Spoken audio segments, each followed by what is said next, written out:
Vamos a ver la última parte que tiene que ver con, con el manejo de sustancias químicas y es la que se llama el Sistema Globalmente Armonizado de Clasificación y Etiquetado de Productos Químicos, que tiene que ver con el SGA, ¿no? En sus siglas en español, pero también es el WHS en sus siglas en inglés. Eh, Anteriormente, si ustedes recuerdan, se utilizaba la NPF 04 de lo que era el rombo de seguridad. Y en el examen se los pregunté, cambiaba al pictograma. Ese es el pictograma que cambió. Antes era el rombo de seguridad, hoy se maneja lo que es el pictograma, ¿no? De hecho, fue una pregunta ahí que se hizo en el examen. Pero no vimos a detalle, no vimos a fondo, nomás se los mencioné en la clase anterior, así algo muy rápido, muy breve. Hoy vamos a detallarlo porque sí es importante los que trabajan en industrias o manejen químicos que lo conozcan a detalle, ¿no? Es en español, sistema globalmente armonizado, en inglés, ¿no? El Global Harmonized System, por sus siglas en inglés. Como generalidades de este sistema, el sistema se basa en un mandato de la Conferencia de Naciones Unidas sobre el medio ambiente, ¿no? Y desarrollo. O sea, ya se empezaba a plantear en el 1992 y en su párrafo que hubo por ahí entre ellos, dice que para el año 2000 ya debía disponerse de un sistema de clasificación y etiquetado armonizado que fuera mundialmente y que contenga fichas de datos de diferentes productos químicos y que fuera de fácil comprensión. Pues yo no sé coreano, ni japonés, ni otros idiomas, entonces, así como los números, tú puedes leerlos en cualquier idioma. Entonces, si tú vas a otro país o has viajado a otro país, te das cuenta que por general el inglés es el que está como idioma universal y los etiquetados, a mí me ha tocado estar en varios países y he visto el inglés como el idioma y los números, por lo general los números arábigos son los que predominan, ¿no? ¿Sí? Entonces, es la forma Entonces, esto también de la seguridad no se queda exento a los diferentes problemas de los idiomas. Muchos de los problemas y accidentes eran porque no estaba un sistema único o general en el mundo, como el uso de los químicos. No se entendía, pues, o el idioma, o no estaban de acuerdo si era corrosivo, si era abrasivo, si era inflamable o no era inflamable. Entonces, no había una coordinación mundial y muchos accidentes eran por eso, por la falta de comunicación y la falta de estandarización. Y en ese sentido, en la ONU, en ese año, se pidió que para el 2000 se trabajara y aún así no fue en el 2000, se tuvo que pasar todavía casi 17 años. Tiene muy poco esto, tiene como 3 4 años que el sistema globalmente armonizado está funcionando, ¿no? Entonces, esa es la generalidad. ¿Y para qué implementar el sistema globalmente armonizado? Pues para proteger a los trabajadores, ¿no? De que no existen peligros, suministrar información consistente respecto al manejo de los productos peligrosos, hacer posible una mejor información química, unas figuras estandarizadas y de este tipo, ¿no? Permítanme, permítanme un 5 segundos.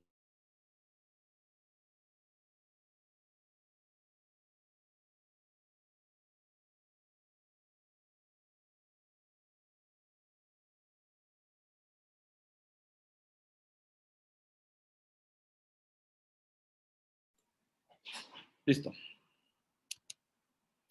Entonces, hacer posible, ¿no? Una información química mejor, crear ambientes más seguros de trabajo, facilitar y aumentar el comercio internacional por a veces no saber los reactivos que decían o cómo se podía traducirlos, no había el uso o venta, ¿no? Distribución de manera internacional.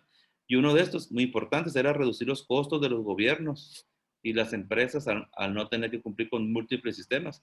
Quizá, por ejemplo, en México se usaba una manera de almacenar y otra diferente en Italia, otra diferente en Inglaterra. Y eso pues no hacía, ¿sabes qué? Yo no lo quería el etiquetado así, yo no quería ese color o ese recipiente, no le pusiste el tapón azul que yo quería, y eso era mucho retrabajo, pues había mucha pérdida en tiempo, distribución. se devolvían contenedores grandes o tenían multas, tenían pérdidas por no cumplir, había que cambiar en el momento. Entonces, eso se dieron cuenta que no estaban estandarizados, pues que había que hacer algo. Mejorar la comunicación entre países y proveer un marco a los países que no manejaban esto. Les sirve como marco de referencia. Siempre es importante tener algo con qué comparar, ¿no? Eso es el marco de referencia que también provee el sistema globalmente armonizado.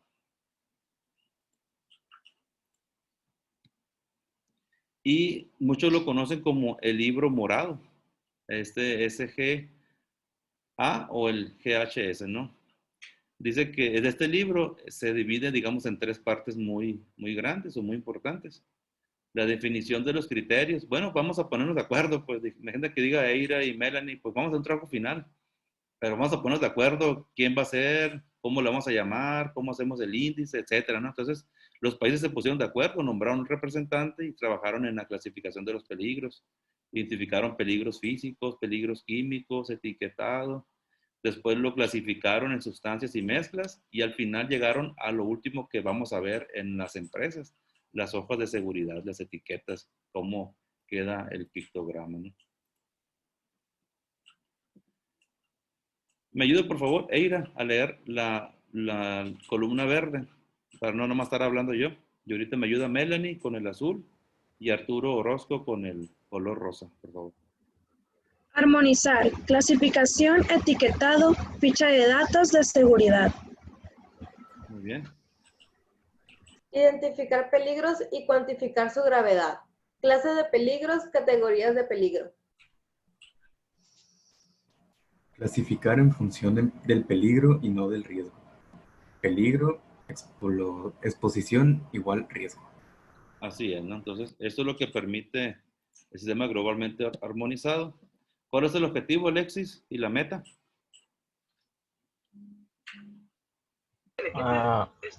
Identificar los peligros intrínsecos de las sustancias químicas y sus mezclas y comunicar la información sobre ellos. ¿Sí se me escucha, profe?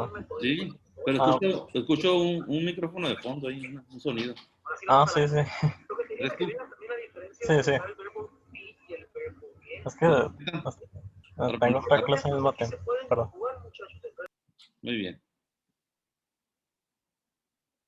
El alcance, Javier Antonio Gramón. Alcance del SGA. El SGA cubre en general a todas las sustancias y mezclas químicas que presentan peligro. El SGA se aplica a sustancias puras, a sus soluciones diluidas y a mezclas. El SGA no pretende armonizar los procedimientos de evaluación de riesgos, solo armoniza los criterios de clasificación de peligros. Así es, ¿no? A sustancias puras, a sus soluciones diluidas y a las mezclas que se forman entre ellas. Por ejemplo, ¿cuál es la máxima pureza que tiene el ácido sulfúrico a la que puede llegar?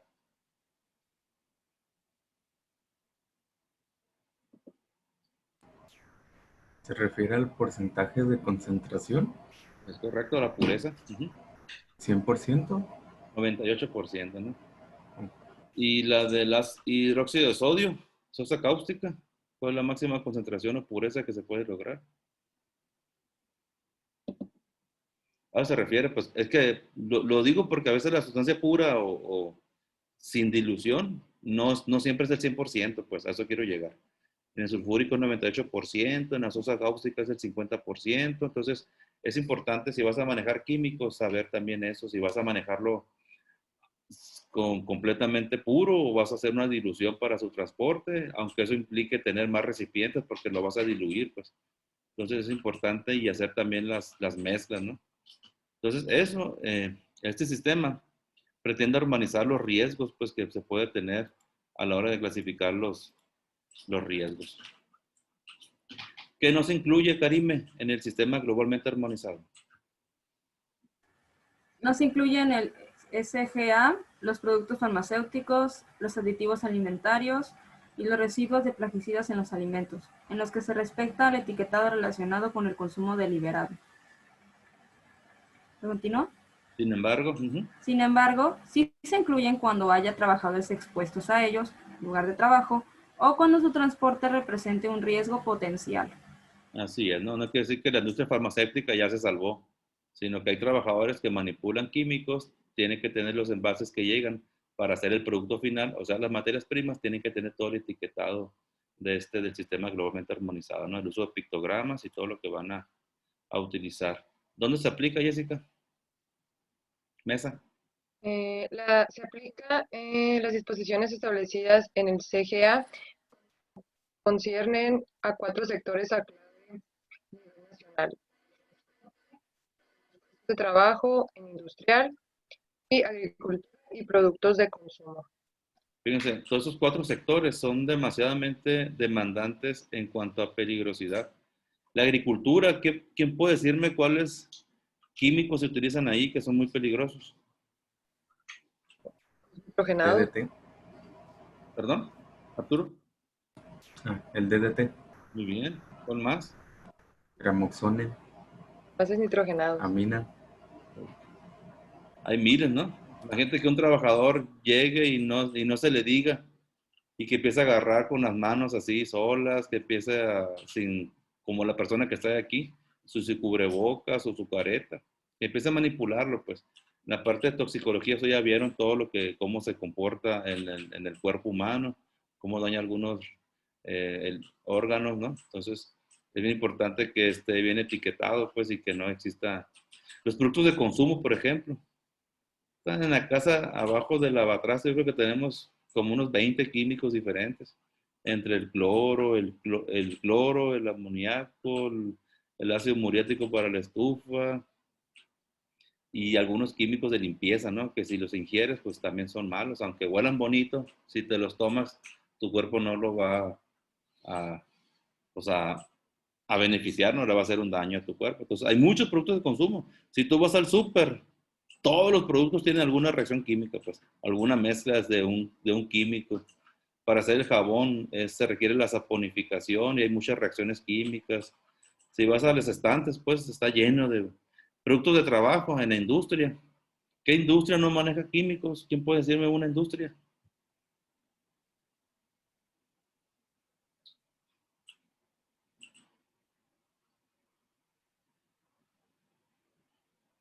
Piensen en un producto y piensen más o menos qué procesos o reacciones llevan. ¿Mande? La textil. Clarisa, ¿habló? Sí, profe, la industria La industria, textil. la industria textil, ¿crees que no lleva químicos o reacciones? Algo así dices, Clarisa. ¿Por qué? Ah, no, que sí lleva. Sí. Sí lleva. Sí lleva, ¿no? Y todos los colorantes ASO, todos los textiles. Por eso tenemos la ropa rosa, roja, amarillo, todos esos en algún momento se van hacia el efluente, ¿no? Hacia los ríos acuíferos y pues son muy dañinos. Todo el tratamiento de aguas que hacemos en el Ipson y en el mundo general es para beneficiar que ya sea que reduzcamos el contaminante o obtener agua donde no hay, ¿no? Del subsuelo, del mar, etcétera. Pero en este caso, volviendo a los químicos, pues sí, la industria textil tiene un montón también de productos. Y obviamente en la industria hay que llevar los químicos y hay que transportarlos. ¿Cuántas veces hemos visto algunos derrames en la carretera? Si han visto derrames, por ejemplo, en la mina, cuando vienen bajando de la mina aquí en Acosari, yo he visto derrames, me tocó ver derrames de ácido sulfúrico. Y a veces la gente no sabe qué hacer porque no sabe ni cómo actuar, no están los ojos de seguridad o no está en el sitio la cal para neutralizar el sulfúrico, por ejemplo. Entonces, las hojas de datos de seguridad dice todo, cómo controlarlo, cómo contenerlo, cómo neutralizarlo, ¿no? Cómo acordonar, con qué no echar. Mucha gente ve un fuego con un ácido y le echa agua y nada más lo aviva o brinca, genera un brinco hacia nuestra cara. Entonces es bien importante, parece que no, pero sí es bien importante que sepamos esto, ¿no? Y estos problemas ocurrieron en el mundo muy comunes hasta que se clasificaron, como les digo, se identificaron 17 clases de peligros físicos, 10 clases para la salud humana y 2 clases para el medio ambiente, ¿no? Vamos a ver ahorita cuáles son de esos. Ahorita no pregunto porque ahorita lo vamos a ver más adelante. Antes del SGA estaba, como les decía, la norma NFP 704, que era lo del rombo, aquí está, rombo de seguridad, el 130, y el blanco era riesgo específico, el azul a la salud, el rojo inflamabilidad, y el amarillo era reactividad. Del 0 al 4 eran los números, 0 era el menor peligrosidad y el 4 era la máxima exposición. Entonces, aquí, por ejemplo, la acetona, antes había inconsistencias en la comunicación del peligro. Vean la etiqueta y digan, por favor, qué errores ustedes ahí están detectando. ¿Qué errores detectan? Por favor. En el amarillo no se cuentan con los colores, ¿no? Ajá, muy bien. El rombo de seguridad no maneja ni el azul, ni el rojo, ni el blanco. Uno, muy bien, uno. Hay varios. Ya detectaron uno. ¿Cuál es más?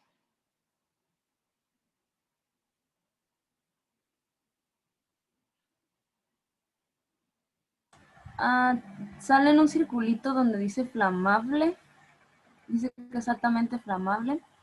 No comprendo por qué está encerrado. Pues está identificando, ¿no? Porque si fijas, el que dice acetona aquí abajo dice highly flammable. O sea, acá solamente viene flamable, y aquí viene altamente flamable. O sea, bueno, ¿es altamente flamable o nomás es flamable? Ese era uno. De hecho, aquí también lo tiene, high flamable, y aquí nomás viene flamable. Acá le llaman warning y acá le llaman danger. O sea, decídete, pues, cómo lo vas a etiquetar. O sea, sí. ¿va a ser peligroso o va a ser, y por qué aquí está en rojo y blanco y acá está en negro? Aquí le llamas warning, acá le llamas danger. ¿Qué más ven?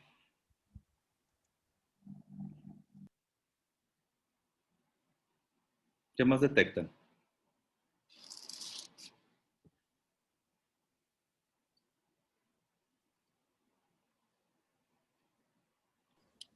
Que en el amarillo no vienen los códigos, los números de los códigos, código de los números.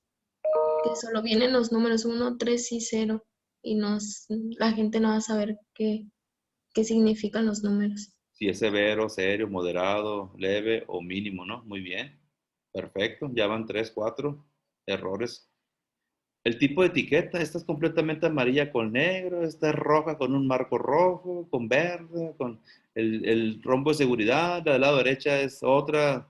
Cada quien tenía sus diferentes formas de etiquetar, pues no había, como les digo, un sistema globalmente armonizado como se le llama ahora, ¿no? O sea, todos tenían su forma de etiquetar, todos ponían que era flamable o inflamable, poco flamable, muy inflamable.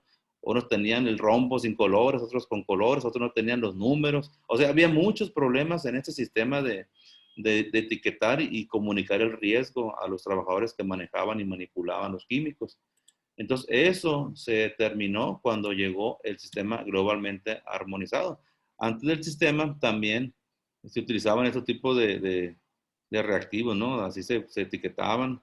Yo todavía me toca ver todavía tanques ahí transportando químicos, manejando las últimas etiquetas, ya están cambiando. Así se manejaba antes, como le digo, el rombo con la NFP 704 y ahora cambió al nuevo, ¿no?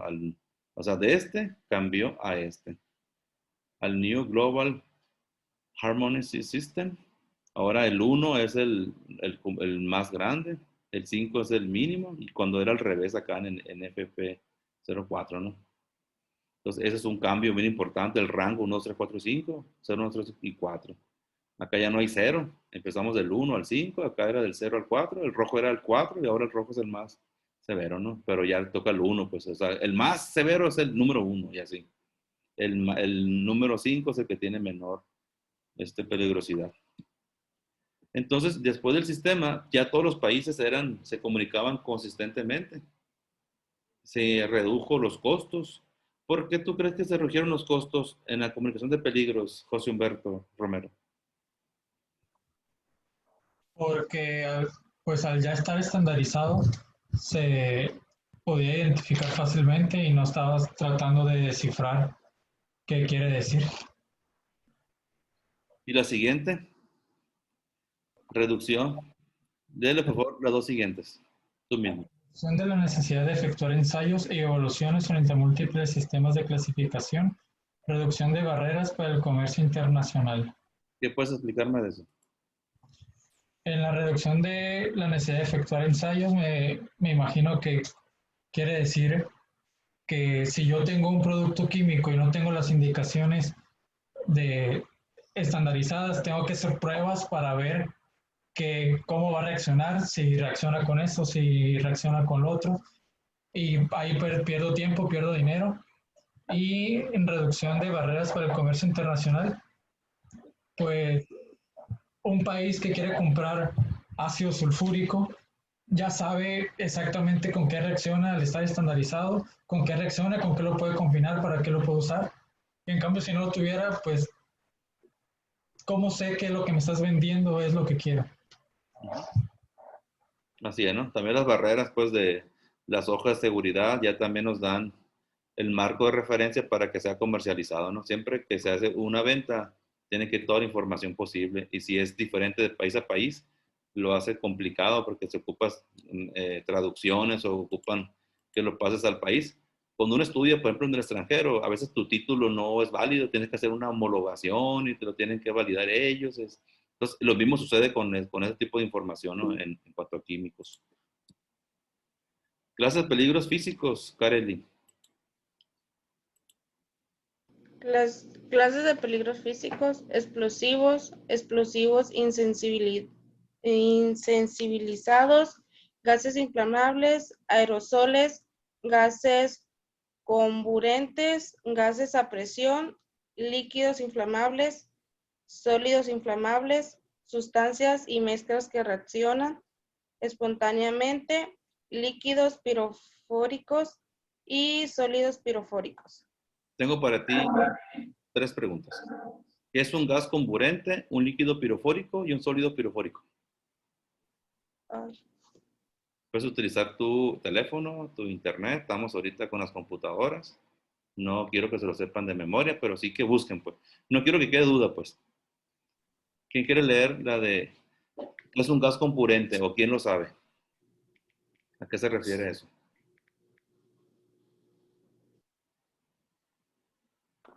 Que acelera la combustión. Muy bien. Son muy ricos pues en cantidad de energía.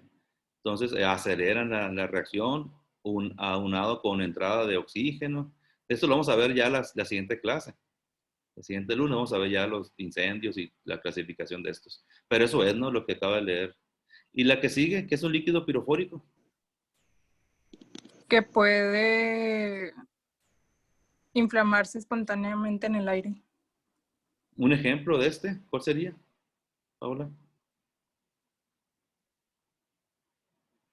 El sulfuro de hierro y muchos metales reactivos como el uranio. Muy bien. ¿Y un sólido pirofórico? ¿Qué viene siendo? ¿Y algún ejemplo que puedan darme? Lo pueden buscar, o sea, tenemos acceso a la computadora, al teléfono. Yo creo que es el magnesio cuando cuando está húmedo, al entrar en contacto con el calor, el mineral se inflama muy feo. ¿Leíste la definición o me diste tu opinión? Esa es mi opinión porque yo en laboratorio usamos magnesio real y lo mojamos y pues era inflamable completamente. Okay. Así es, ¿no? Hay una reacción ahí exotérmica, espontánea, ¿no? Rápido cambia las propiedades físicas del material. Entonces, esos son, y la palabra clave es espontáneo, o sea, no tienes ni tiempo de meter las manos, así te lo digo.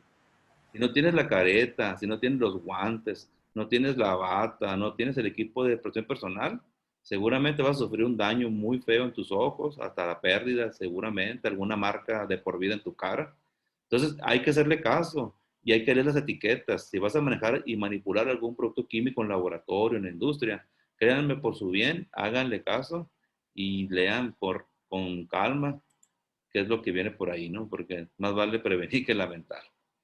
Después de que pasa un accidente, todo el mundo quiere poner señalamientos, todo el mundo quiere corregir, todo el mundo quiere invertir en seguridad. Pero antes, ¿por qué no se hizo? Yo me pregunto. ¿Será por flojera nuestra? ¿Será por falta de capacitación de la industria? ¿Será porque no quieren gastar? ¿O será la suma de todos? ¿Qué será, Eira? Eira, Luque, ¿qué será?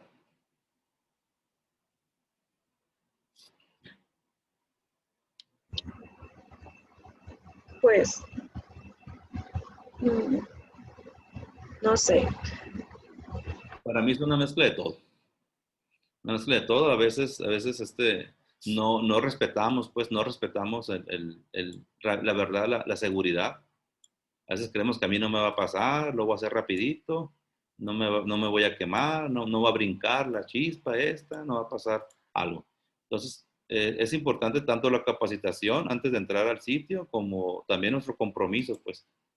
Sí, esto es un 50-50, ¿no? Si yo también no me cuido, aunque la empresa me ponga el equipo de PPP, aunque la empresa invierta en seguridad, si yo no pongo mi parte, pues no sirve. O si yo pongo, yo pongo mi parte, pero no me dan el equipo adecuado, si no me dan las herramientas adecuadas, pues seguramente puede haber un riesgo.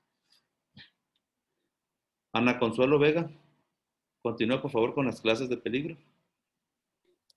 Clases de peligros físicos. Sustancias y mezclas que experimentan calentamiento espontáneo, sustancias y mezclas que en contacto con el agua desprenden gases inflamables, líquidos comburentes, sólidos comburentes, peróxidos orgánicos y sustancias y mezclas corrosivas para metales. Exacto, ¿no? Aquí Ana Consuelo ha leído un montón de sustancias que aquí nomás con leerlas ya a mí me genera señal de alerta, ¿no? De peligro, de estar pendiente de que debo usar mi equipo de protección. Y si a mí alguien me pide que maneje algo y no me da el equipo, pues yo puedo, ¿se acuerdan? ¿A qué instancia yo podría ir entonces a hacer alguna, pues no sé si reclamo o pedir solicitud? ¿Con quién iría? Ana Consuelo. Con la Comisión de Seguridad e Higiene. Muy bien, excelente. Perfecto.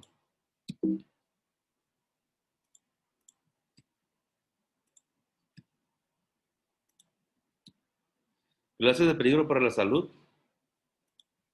Vamos con Carla Limón. Clases de peligro para la salud. Toxicidad aguda, corrosión, irritación cutánea, lesiones oculares graves, sensibilidad respiratoria o cutánea, mutagenicidad en células germinales, carcinogenicidad, toxicidad para la reproducción, toxicidad específica de órganos diana, toxicidad específica de órganos diana, peligro por acción.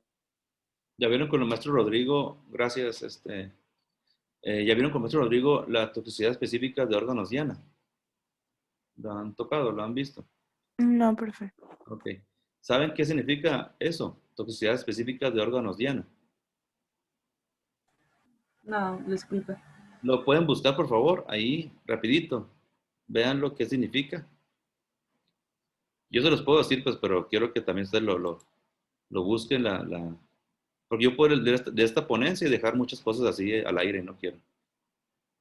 ¿Qué significa?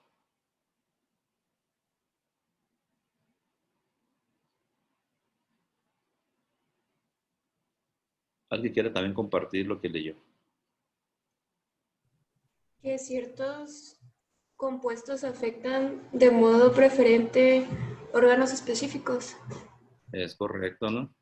Que uno ataque directamente al riñón, que ataque directamente a la sangre. Esos son los órganos diana, que es una exposición única en algún órgano. Y que y el otro es exposición repetida, que a lo mejor tu cuerpo lo retiene, pero al mes vuelve otra vez a activarse. Por ejemplo, aquí hablábamos lo leyó, ¿no? Carcinogenicidad. Algunas personas que le da cáncer, por ejemplo, y ahí tienen tratamiento, al tiempo les vuelve a aparecer ese tipo de problemas con el tiempo. Entonces hay una exposición repetida y puede volver a estar a la quimio por algún contacto con químicos, desarrollar alguna leucemia. De veras que el uso de productos químicos a veces no le damos la importancia que merece. Inclusive ahí está el concepto de mutagenicidad. ¿Qué significa ese concepto? Investíguenlo, por favor, y díganme qué significa mutagenicidad.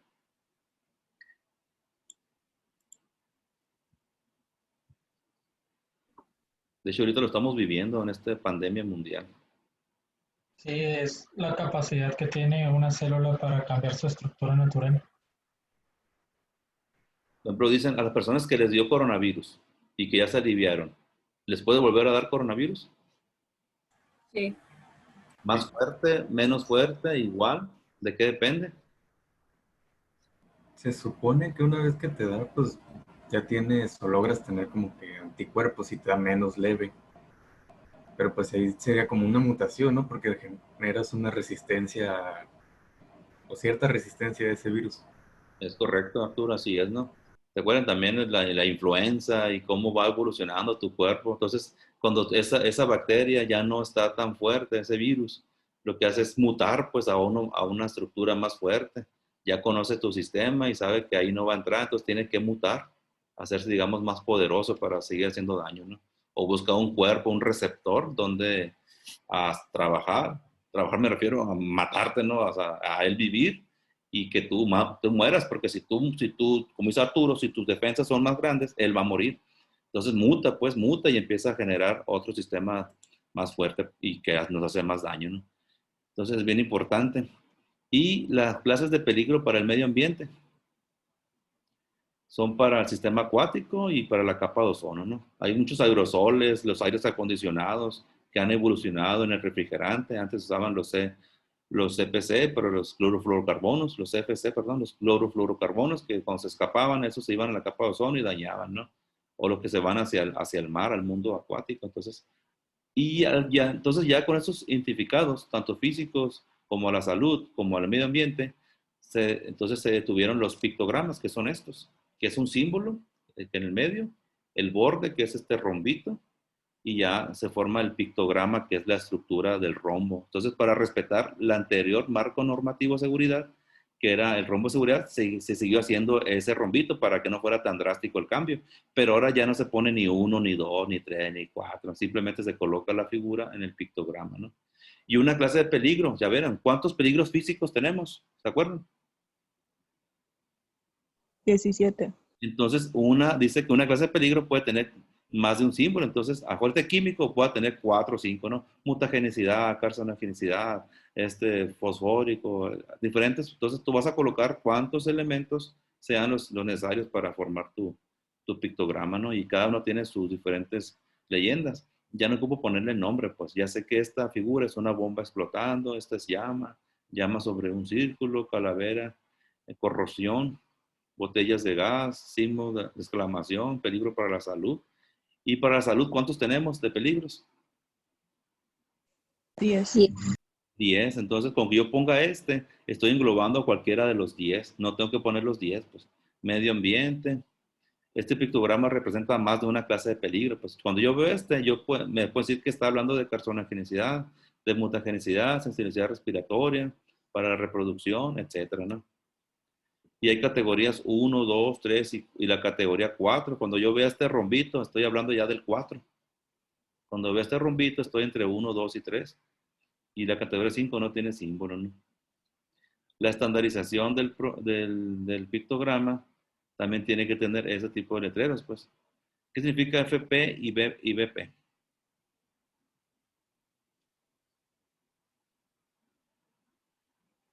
Están en inglés. Propiedades físicas de los fluidos y químicas. Fusion point y boiler point, ¿no? Temperatura de fusión y el punto de ebullición.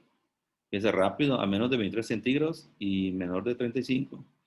Hay un peligro, o sea, es un líquido extremadamente inflamable. Hay que tenerlo pues guardadito por ahí, ¿no? Y el libro morado pues tiene un índice que espero que ahí lo lean. Ahí les puse un link. Y la asignación que van a hacer para la semana tiene que ver la lectura de este libro morado, ¿no? Para como cuando vimos lo de la Constitución, los apartados, los artículos. Quiero que vean el libro morado, no que se lo aprendan, quiero que sepan dónde está y si lo llegan a ocupar en su vida en algún momento, sepan dónde encontrarlo porque ya hicieron la búsqueda y vean qué es lo que contiene, ¿no? El líquido, este libro morado. Habla del capítulo de líquidos inflamables, Tiene diferentes estructuras donde habla de los líquidos, del punto de inflamación, cómo se categorizan, el tipo de peligro. Y tiene aquí como una serie de cómo saber, cómo llamarle categoría 4, qué propiedades debe tener para que sea categoría 2, 1. Y aquí viene, ¿no? Tiene que ver con la temperatura de ebullición. Imagínense en nuestro estado, ¿a qué temperatura estamos en el estado? Ana Laura Montes, en Sonora, por ejemplo. O sea, en este momento, profe, En promedio del año, ¿qué temperatura te gusta promedio en el año en Obregón, Sonora? como entre los 30 y 40. 30 y 40. Entonces, ¿qué tipo quedaría aquí? Fíjate, ¿en qué categoría entonces quedaría? Si estamos entre 30 y 40.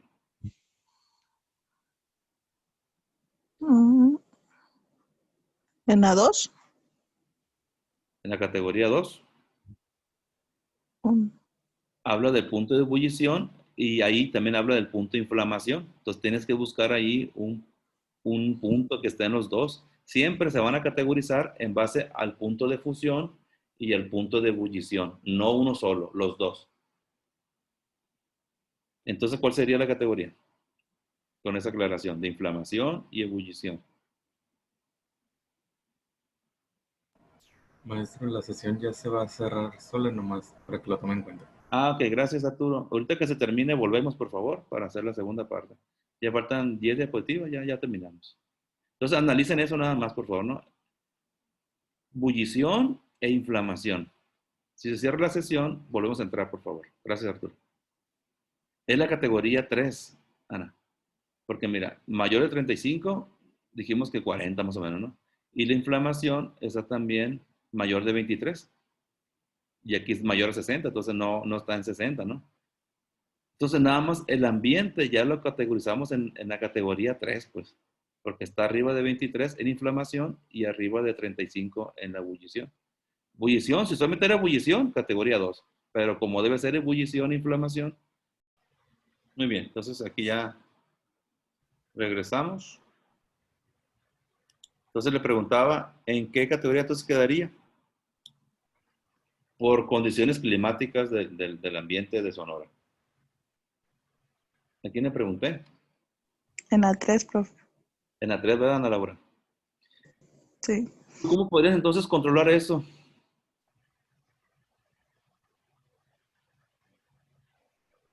Si tú quisieras bajarlo a la categoría 2, ¿cómo le harías, Ana Laura?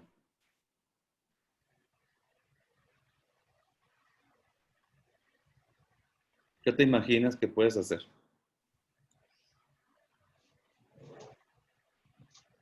No sé, profe. ¿Alguien que quiera opinar?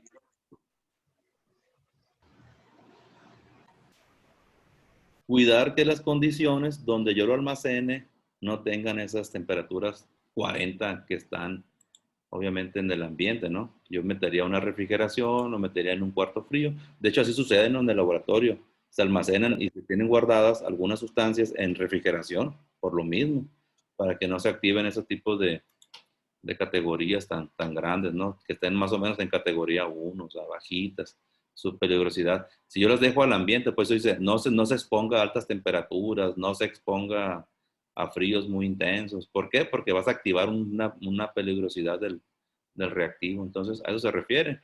Las condiciones ambientales son unas, pero yo puedo también controlarlas con algún tipo de almacenamiento controlado, ¿no? Me tocó trabajar en cervecería en la Corona y ahí nosotros tenemos un almacén frío y ahí guardamos muchísimas sustancias químicas. Y yo preguntaba, ¿por qué las guardamos? Porque las hacemos menos peligrosas, dice. ¿Cómo? No entendía. Cuando ya empezaba la materia, entendía pues que pues, naturalmente quedaban en categorías 4 o 3 en Sonora, pero uno podía bajarles su peligrosidad al tenerlas en condiciones. Entonces yo ya podía llevarlas con mi equipo PPP, manipularlas de un lugar a otro porque estaban frías, pues. Pero si estuvieran calientes y yo las agarro y las llevo de un lugar a otro con la temperatura caliente, el recipiente caliente, la temperatura ambiente caliente, pues ya van en un peligro muy grande, ¿no? Entonces, eso se refiere, ¿no? Al uso de los químicos. Y luego viene este tipo de clasificación. ¿Quién falta por leer? Mario. No quiero, que lo leas todo, Mario. Quiero que veas y que entiendes de este diagrama.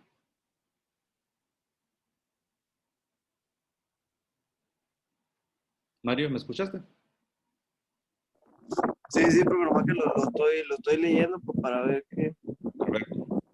Sí, yo no quiero leer una ponencia, pues quiero que la veamos y me pregunten, pues la entendamos. Véanla todos, pero ahorita Mario tiene la consigna de verla y a ver qué entiende, pues. Pues lo que yo entiendo son los procedimientos que llevan la clasificación de las mezclas y en qué fórmula o en qué se puede aplicar, en qué escala y el peligro. Jenny, por ahí hay algunas fórmulas, ¿no? Aplicas a la fórmula de 3-1, 3-6, 1. ¿Sí? Entonces, en el libro morado vienen esas fórmulas, pues, de cómo clasificar esos componentes, si tú vas a hacer algún ensayo sobre una mezcla como tal. Y es como se van a comunicarse los peligros. Entonces, es una serie como de organigrama o de que se dio, ¿no? Aquí, para la presentación. Y Mario, entonces, Mario comentaba que era un organigrama, ¿no? Para a ver dónde quedaba y cómo se va a clasificar el tipo de riesgo y el pictograma que le va a tocar. Entonces, ahora hay que usar lo que son las fichas de datos de seguridad. Entonces, del rombo de seguridad pasaron a las fichas de datos de seguridad que se llaman FDS, donde las FDS ya vienen el nombre rápido, grande del químico, de la sustancia que está hablándose. Viene también el tipo de peligro, el contenido del recipiente o del envase y las figuras del pictograma que hacen alusión al peligro que está haciendo. Hay 3 tipos de peligro: físicos, ambientales y a la salud. Son 3 tipos de 17 físicos, 10 a la salud y 2 del tipo ambiental, ¿verdad? Entonces, todo eso tiene que venir aquí en esa portada, ¿no? De la hoja de seguridad. Y después, en el resto del documento, se identifican 16 partes. Eso es bien importante también. Yo voy a ver la parte que corresponde a seguridad y el maestro Rodrigo a la parte que tiene que ver a la parte de toxicidad y cuestiones de salud, ¿no? Por eso la materia se juntó, pues. Entonces, cuando ustedes vean aquí FDS, están hablando de las fichas de datos de seguridad.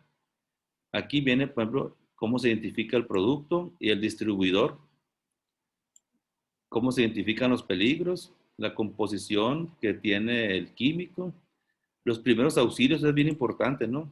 ¿Qué hacer si, por ejemplo, Jessica tomara, no sé, amonio por accidente? ¿Qué hay que hacer para darle primeros auxilios? Se nos desmayó Jessica, ¿qué vamos a hacer con ella? ¿La dejamos ahí? Ahora 3, 4, 5 minutos que llegan los paramédicos, ya perdió la vida, Dios guarde la hora, por no saber qué hacer, pues, no saber qué actuar. Entonces, ¿qué hay que hacer como primeros auxilios? Medidas de caso de incendio, medidas en caso de fugas o derrames, cómo controlarlo, cómo neutralizarlo, cómo almacenarlo, cómo manipularlo. Aquí va implícito el equipo de protección personal, que son las pláticas que vienen, tienen que ver con eso, tienen que ver con incendios, tienen que ver con primeros auxilios, tienen que ver con manejo de equipo de protección personal, por si hay una fuga, cómo entrar, con qué equipo, cómo selecciona el equipo PPP para una fuga de cloro, cuál es el adecuado, por qué, eso es lo que vamos a ver. Exposiciones, si yo estoy en exposición, cómo me protejo.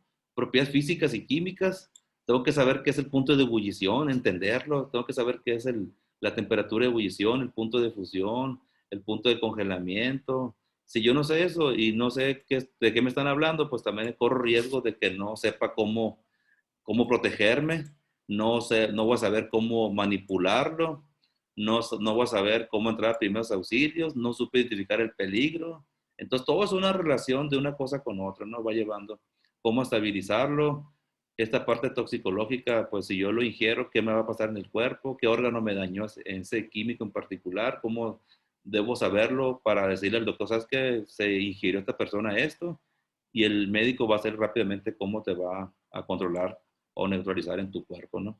Ya no nomás neutralizarlo en el sitio donde se derramó, sino ahora tu cuerpo es el principal, ahorita, preocupación de las personas médicas, ¿no? En el suelo he hecho cal y ya, he hecho agua y ya, lo tapo y ya, pero en tu cuerpo, ¿cómo lo neutraliza, no? Y cómo se regula al transportar, información regulatoria, información adicional, ¿no? Entonces, eso viene en las hojas de datos de seguridad. cómo participa la industria, ¿no? Y es lo que le digo, la industria a través de la Comisión de Seguridad y Higiene debe tener ese compromiso de hacer las cosas bien y darle al trabajador un lugar cómodo, seguro para trabajar, ¿no? Y si tú aplicas el SGA en esa industria o en ese laboratorio o en tu propia casa, sabes que esto tienes que leerlo antes de operar un equipo, operar una máquina, ¿no? Hay que saberlo leer. Y pues sería todo la sesión del día de hoy.